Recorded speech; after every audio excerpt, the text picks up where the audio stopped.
नमस्कार दोस्तों, जय हिंद। कैसे हैं आप? इस तरह की खबरें हैं कि पाकिस्तान ऑक्युपाइड कश्मीर में जैश के आतंकवादियों को एक्टिव किया गया है। बड़ी तादाद में जैश ए मोहम्मद के जो आतंकवादी हैं ट्रेंड, उनको कुछ जगहों पर उनके लॉन्च पैड बनाए गए हैं और उनको ट्रेन करके वहां पर तैनात किया गया है और वो घुसने की फिराक में है भारत के अंदर। इस तरह की खबरें सामने आ रही हैं, इस तरह के इंटेलिजेंस इनपुट मिले हैं और ये बात बहुत सारे लोग कह चुके हैं, लगातार इस पर चर्चा हो रही है। अब आप कहेंगे कि अचानक जैश ए मोहम्मद इतना एक्टिव क्यों हो गया या उसको एक्टिव किया गया। खबरें तो यहां तक की हैं कि उसको एक्टिव करने में पाकिस्तान के अलावा कुछ विदेशी ताकतें भी शामिल हैं। तो अब सवाल यह है कि ये क्यों हुआ अचानक, ऐसा क्या हुआ। दरअसल इसके पीछे वजह है।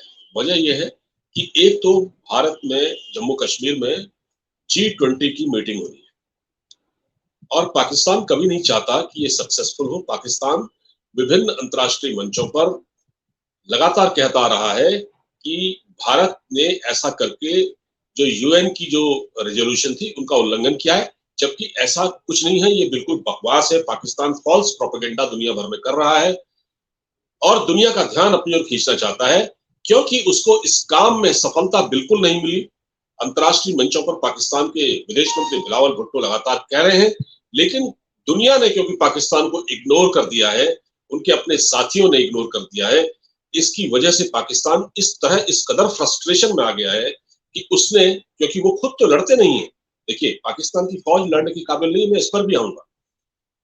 तो इन्होंने क्या किया है, वहां लॉन्च पैड बनाए हैं और वो भाड़े के जो दहशतगर्द हैं, वही वो जो जैश ए मोहम्मद और दूसरे जो संगठन है, उनके उनके आतंकियों को गड़बड़ी फैलाने के लिए एक्टिव कर दिया है। इसका मेन मकसद है जो जम्मू कश्मीर में जो G20 की मीटिंग होने वाली है उसको सबोटाज करना।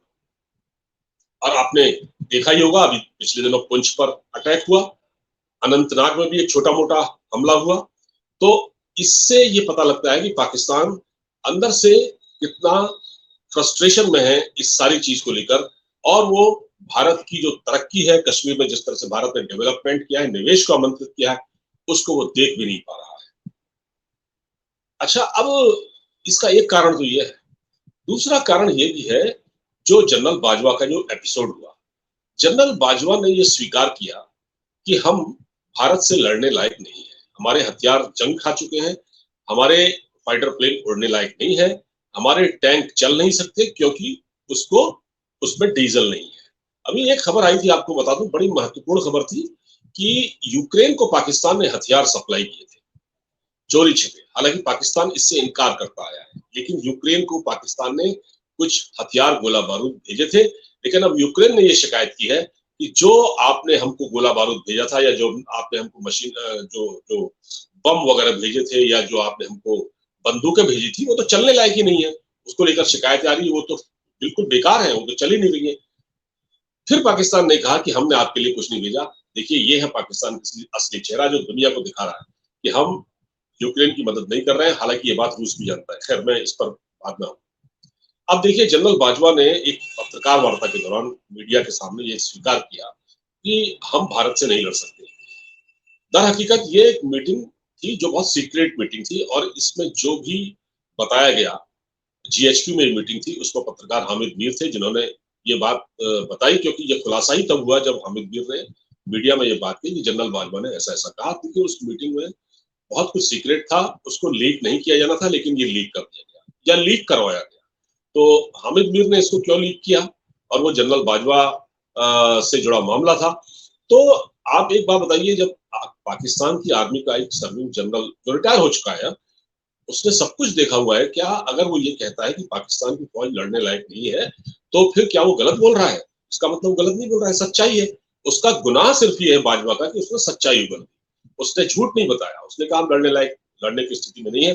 और जनरल बाजवा ने बीच में जियो इकोनॉमिक्स की बात की थी कि कहा था कि हम कश्मीर के मुद्दे को 20 साल तक अलग रख देते हैं, हम पहले भारत के साथ अपने जो ट्रेड रिलेशन है, ट्रेड है, वो बढ़ाएं, अपनी इकोनॉमी ठीक करें, लेकिन तब क्या हुआ, तो यही हामिद मीर पत्रकार जो कि शहबाज शरीफ और जरदारी का बहुत खास है, बहुत निकट है, इसी ने उसको सबोटाज किया।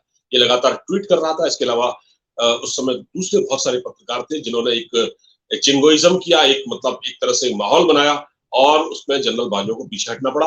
और ये बात इमरान खान ने भी कही थी कि जनरल बाजवा ने मुझसे कहा था कि आप भारत से संबंध ठीक कीजिए, लेकिन ये नहीं हो पाया। पर वो सब कुछ नहीं हुआ। और पाकिस्तान कश्मीर में क्या कर रहा है, इसकी हामिद मीर को भी चिंता नहीं है। जो उनका कश्मीर है, पाकिस्तान ऑक्युपाइड कश्मीर, उसमें जो जुल्म, ज्यादतियां, जो वहां पर आटे के लिए मारा मारी, जो लोगों के साथ नाइंसाफी जुल्म जो हो रहे हैं, उस पर तो हामिद मीर ने नहीं बोला। लेकिन कश्मीर पर कुछ नहीं बोला उसने, पीओके में क्या हो रहा है, लेकिन उसने ये जरूर बोला कि जनरल बाजवा ने ये कह दिया कि भारत से हम नहीं लड़ सकते, हमने सरेंडर कर दिया है, हमने कश्मीर का सौदा कर दिया, ये तक कहा। जबकि जनरल बाजवा ने ये बात नहीं की थी। बाजवा ने दरअसल क्या कहा था, मैं बताता हूँ। उसमें करीब 25 पत्रकार थे, तो बाजवा ने कहा था, बाजवा साहब ने, कि देखिए हम फौजी हैं, हम जाकर फ्रंट पर लड़ सकते हैं, हमारा काम है, लेकिन अल्टीमेट सॉल्यूशन बातचीत है, हमको बातचीत की मेज पर आना पड़ेगा। तो उनके इस बातचीत को इस तरह से घुमा फिरा के नसीम जहरा के साथ, जो एक एंकर है उनके साथ यूके 24 चैनल में, हामिद मीर ने ये सारी बातें कही और बाजवा, अब जनरल बाजवा के खिलाफ एक माहौल बनाया।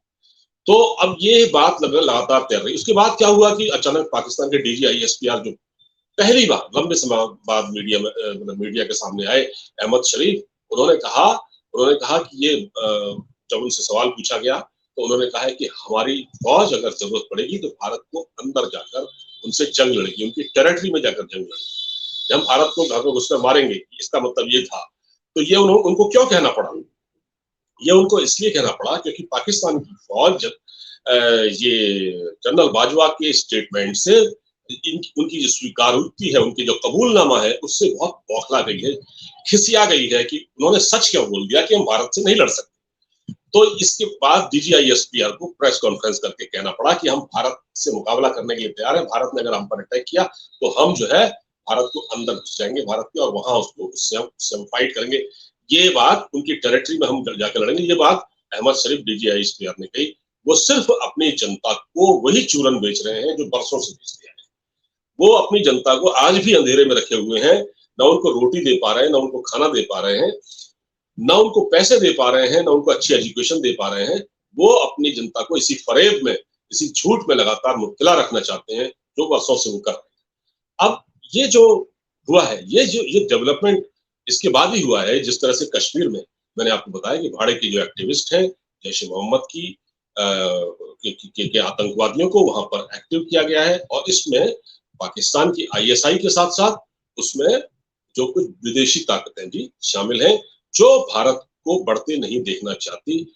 और इसलिए ये सब प्रपंच रचा जा रहा है। इसलिए इस वक्त भारत सरकार को बहुत सावधान रहने की जरूरत है।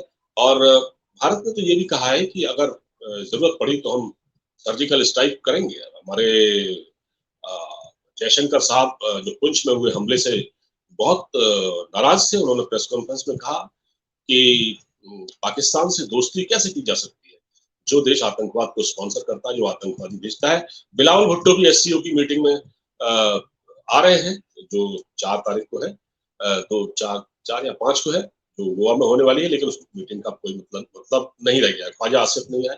तो पाकिस्तान से जो संबंध है भारत के बहुत निचले स्तर पर है।